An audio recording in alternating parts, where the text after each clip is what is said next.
കുംഭമേളയിലെ viral താരം Mona Lisa ഭോസ്ലെയുടെ വിവാഹം കഴിഞ്ഞ ദിവസം കേരളത്തിൽ നടന്നിരുന്നു. മധ്യപ്രദേശിലെ കാർഗോൺ സ്വദേശിയായ മൊണാലിസയെ വിവാഹം ചെയ്തത് ഉത്തർപ്രദേശിലെ ബാഗ്പത് സ്വദേശിയും നടനും മോഡലുമായ ഫർമാൻ ഖാനാണ്. ഒരു മലയാള ചിത്രത്തിൽ നായികയായി അഭിനയിക്കാൻ കേരളത്തിലെത്തിയ മൊണാലിസ ഇതേ ചിത്രത്തിലെ നടനായ ഫർമാൻ ഖാനുമായി പ്രണയത്തിലാവുകയായിരുന്നു.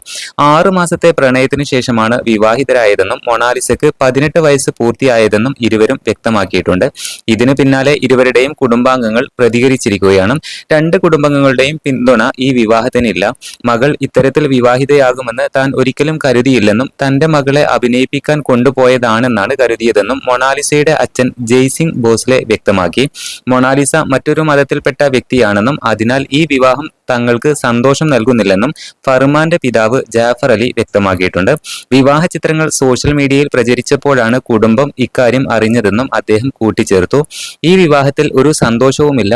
പെൺകുട്ടി മറ്റൊരു മതത്തിൽപ്പെട്ട വ്യക്തിയാണ്. ഞങ്ങൾ മുസ്ലിം ജാട്ടുകളാണ്. ഇത് ഭാവിയിൽ കുടുംബത്തിൽ പ്രശ്നങ്ങൾ ഉണ്ടാക്കും. ഫർമാൻ ഇടയ്ക്കിടെ ഗ്രാമത്തിൽ വരാറുണ്ടായിരുന്നു. പക്ഷേ വിവാഹിതനാകുന്ന കാര്യം ഒരിക്കലും പറഞ്ഞിട്ടില്ല. അതാണ് ഫർമാൻ ചെയ്ത ആദ്യത്തെ തെറ്റ്. ഇതൊരിക്കലും അംഗീകരിക്കില്ല എന്ന് ജാഫർ അലി കൂട്ടിച്ചേർത്തു. ഫർമാന്റെ സഹോദരൻ ഷമാദും വിവാഹത്തിനെതിരെ രംഗത്തെത്തി. അവർ സഹോദരനൊപ്പം സിനിമകളിൽ പ്രവർത്തിച്ചിട്ടുണ്ടെന്ന് ഞങ്ങൾക്കറിയാം. പക്ഷേ അവൻ ചെയ്തത് ശരിയായില്ല. ഞങ്ങൾ സന്തുഷ്ടരല്ല എന്ന് ഷമാദ് വ്യക്തമാക്കിയിരിക്കുകയാണ്.